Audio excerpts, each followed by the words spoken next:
in Seattle, watching on Free Speech TV. Hey, Virginia, what's up? What's up? Hi. Well, I agree that if you want to find out who's responsible, you got to follow the money. Mm-hmm. And we're still paying out on the bank's failure, and people are still losing their homes. But the interesting thing is that it's all illegal money. It's immoral to do what they're doing. It's what happened was when Kennedy was killed, he had Executive Order 11,110 laying on his desk, signed and witnessed and ready to go. But it's been laying around for 50 years. Nobody's paid any attention. He restored the production of money back to the U.S. Treasury, which is where it belonged in the first place.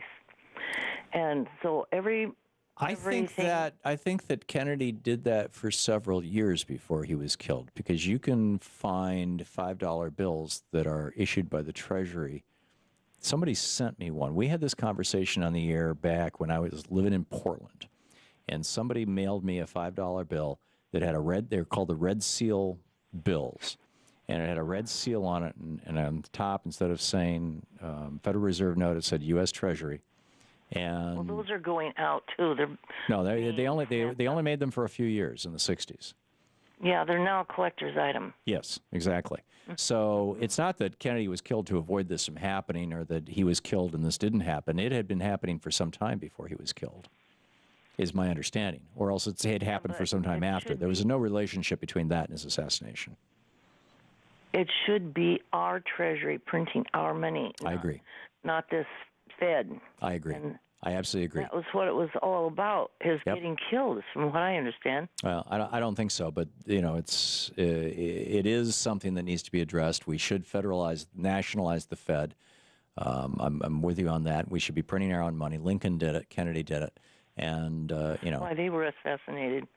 Yeah, both of them were. Yeah, but correlation is not necessarily causation. I think the fact that prior to the Kennedy administration, there had never been more than 11 or 12 prosecutions of organized crime in any one year in the history of America, because basically Trafficani and Marcello were blackmailing J. Edgar Hoover, and they had Nixon in their pocket, and he was the vice president in the Eisenhower administration. So, and then Kennedy comes in, and Bobby Kennedy just hated the gangsters because his father had always been associated with them. He just hated them. And he went after them. And there was something like 700 prosecutions of organized crime in the first year of the Kennedy administration. And that put the mob on notice. We're coming to get you guys. And they deported Marcello and dumped him in the middle of the desert or the jungle rather, down in Guatemala. And he had to walk 3 days to get to a town and fly back and smuggle himself back into the United States. And I think that was what drove the Kennedy assassination, not that they wanted to print money. The banksters have other ways of destroying people. But your point that we need to be printing our own money, Virginia, I completely agree with you. Thank you for the call. It's 10 minutes before the hour. We'll be right back.